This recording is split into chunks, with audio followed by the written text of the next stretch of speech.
तो hello guys, कैसे हो आप सब। दोस्तों, आज का ब्लॉग बहुत ही खास होने वाला है क्योंकि आज हम निकल पड़े हैं एक ऐसी जगह जहां फूल भी मिलेंगे, फौजी भी मिलेंगे और थोड़ा देशभक्ति का फील भी आएगा। लेकिन सबसे पहले ड्यूटी फर्स्ट। सबसे पहले हमने सिद्रा और इफ्रा को सेफली ट्यूशन ड्रॉप किया। उसके बाद मैं और सलीम भाई निकल पड़े राजभवन की तरफ। अब राजभवन क्यों जा रहे हैं वो आपको थोड़ी देर में पता चलेगा और ये सस्पेंस बना रहने दीजिए। पॉलिटेक्निक चौराहा क्रॉस किया, फनमाल, चटोरी गली 1090 और फिर हम लोग पहुंच गए मुख्यमंत्री आवास के पास। मुख्यमंत्री आवास के पास से होते हुए फाइनली हम लोग पहुंच गए राजभवन, जहां पे 3 दिन का जबरदस्त एग्जीबिशन लगा हुआ था। थोड़ा जाम होने की वजह से हम लोग को यू टर्न लेके आना पड़ा और फाइनली हम लोग पहुंच गए राजभवन। पार्किंग में लगाई गाड़ी तो वहां हमें सबसे पहले घुड़सवार पुलिस दिखी, मतलब एंट्री ही रॉयल स्टाइल में। टिकट लिया सिर्फ 20 रुपए का। इतने में तो आजकल चाय भी बड़ी मुश्किल से मिलती है। अंदर जाते ही क्या नजारा था। अंदर पहुंचने के बाद एकदम मेरी आंखें खुली की खुली रह गईं।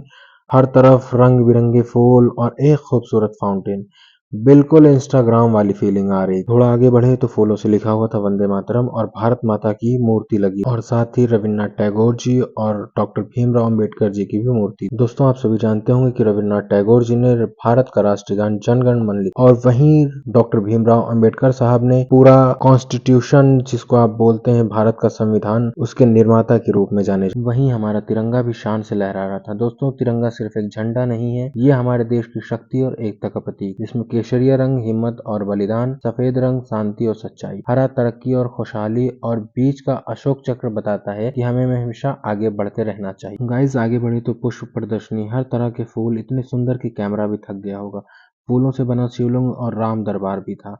लोग वहीं फोटो पे फोटो ले रहे थे। थोड़ा आगे एक और अट्रैक्ट, फूलों से बना तिरंगा के बाद गोवर्धन पर्वत। दोस्तों, गोवर्धन पर्वत वही है जिसे भगवान श्री कृष्ण ने अपनी छोटी उंगली पर उठाया था। अपने लोगों को बारिश और तूफान से बचाने के लिए ये हमें सिखाता है कि सच्ची शक्ति हमेशा दूसरों की रखती। फिर आगे था डॉल्फिन और जलपरी। फिर उसके बाद जी मेन आकर्षण का केंद्र था, वो थी भगवान श्री कृष्ण की मूर्ति। मूर्ति को देख के मुझे एक बात याद आ गई कि जिसकी गति और मति सत्य की हो, उसका रथ आज भी भगवान श्री कृष्ण चलाते हैं। क्या ये बात सच है? आप लोग कमेंट करके मुझे जरूर बताइएगा कमेंट सेक्शन में। लखनऊ पुलिस भी फुल सिक्योरिटी और पूरे बंदोबस्त के साथ वहां तैनात थी। सैल्यूट है उनको जो हमेशा हमारी सुरक्षा में लगे रहते हैं। भैया, फूलों का तो जवाब नहीं था। फूल तो ऐसे ऐसे थे जो आपने कभी देखे ही ना हो। गाइस, उसके बाद कैक्टस की अलग अलग वैरायटी, जिसको आप नागफनी भी कहते हो, कई तरह के। हम लोगों ने खाली मेनली 2-4 देखे होंगे, लेकिन यहाँ पे कई तरह के नागफनी के वो लगे हुए। उसके बाद हम लोगों ने देखा कि यहाँ पे हनी के और पान के पत्ते की अलग अलग वैरायटी लगी हुई थी।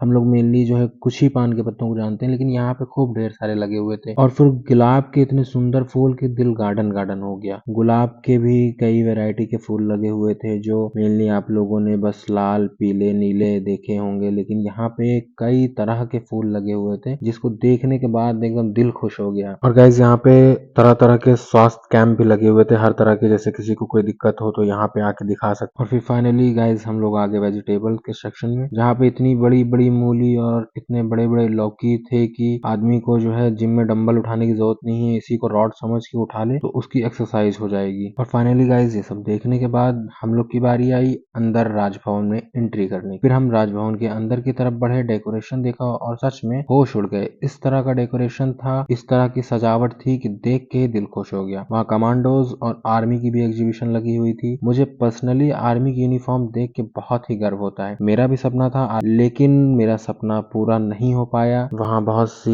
पुरानी चीजें देखी जो प्राचीन काल में चलती थी, और हमने वो सिक्के भी देखे जो बहुत पहले, बहुत पुराने में चलते थे, या जो सिक्के हमारे बचपन में चला करते थे। एंशियंट चीजें, पुराने सिक्के, और फिर आर्मी के फौजी भाइयों से बात हुई कि कैसे वो देश की रक्षा करते हैं, कौन से वेपन और कौन से व्हीकल यूज करते हैं।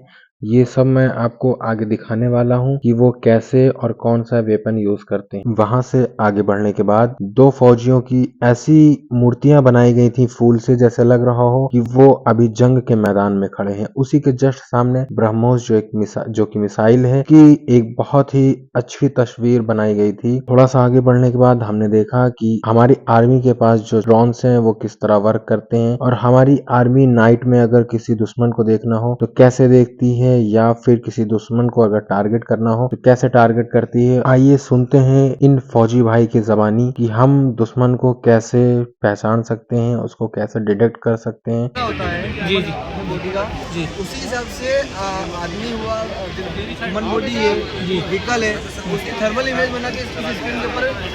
अच्छा, मतलब इमेज तो उसी की होगी ना। मतलब जैसे अभी अपन फोटो खींचते हैं हाँ। तो लाइव दिखता है, हाँ। उसके अंदर थर्मल इमेज के अंदर क्या होता है, मतलब परछाई दिखती है। अच्छा, ऐसे जैसे मैं एक एग्जांपल आपको एक्सरे बता रहा हूँ। दोस्तों यहाँ हमें एक रोबोटिक म्यूल भी देखने को मिला जो आर्मी के लिए एक बहुत ही एडवांस मशीन है। रोबोटिक म्यूल एक ऐसा रोबोट होता है जो पहाड़ों, जंगलों, मुश्किल जगहों पर फौजी जवानों का सामान उठाकर ले जाता है। जहाँ गाड़ी नहीं जा सकती वहाँ ये रोबोट आराम से चला जाता है। दोस्तों यहाँ हमने आर्ट गैलरी भी देखी। उन जवानों की फोटो थी, उन वीरों की फोटो थी जो 1971 की जंग में हमारे देश की आन बान और शान रहे हैं। तो आइए कुछ चीजों की खासियत अपने फौजी भाइयों से ही जानते हैं।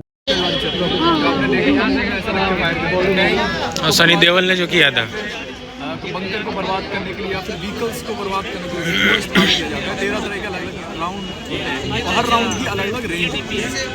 ये पॉइंट टारगेट पे हिट करता है। आपने डिसाइड किया मुझे यहाँ फायर करना है तो वहाँ फायर कर सकते हैं। ये एक नियम है। इसको भी, इससे भी हम टैंक को बर्बाद करते हैं, लेकिन ये है ये डायरेक्शन हम दे सकते हैं। अगर आपका टैंक मुड़ जाता है तो मिसाइल भी मुड़ जाती है। इसे हम कंट्रोल कर सकते हैं इधर से। ये इसकी स्पेसिफिक ये रसा का है, एटीजीएम बोलते हैं। तो ये रसा का है। ये भी शॉर्ट मशीन गन है, दोनों सेम है। अच्छा, ये क्या इसमें ये कैमरा लगा हुआ है?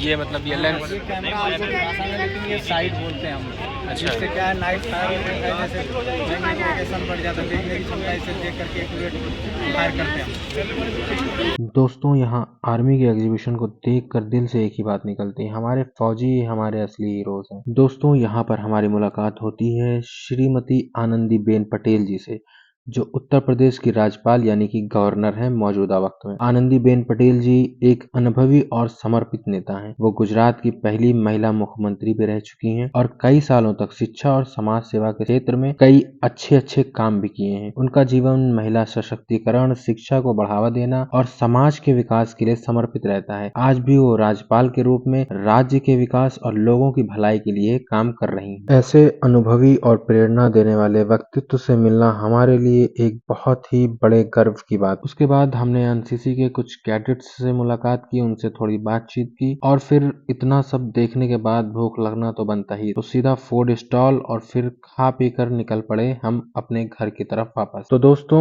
आज का ये राजभवन एग्जीबिशन ब्लॉग आपको कैसा लगा कमेंट करके हमें जरूर बताइएगा, और अगर आप चैनल पर नए हैं तो ऐसे ही इंटरेस्टिंग और फैमिली ब्लॉग्स के लिए चैनल को सब्सक्राइब करना ना भूलें। मिलते हैं नेक्स्ट ब्लॉग में, बाकी तब तक के लिए टाटा बाय बाय। मेरे चैनल पर कमेंट करना और मेरे चैनल को सब्सक्राइब करना बिल्कुल ना भूलें।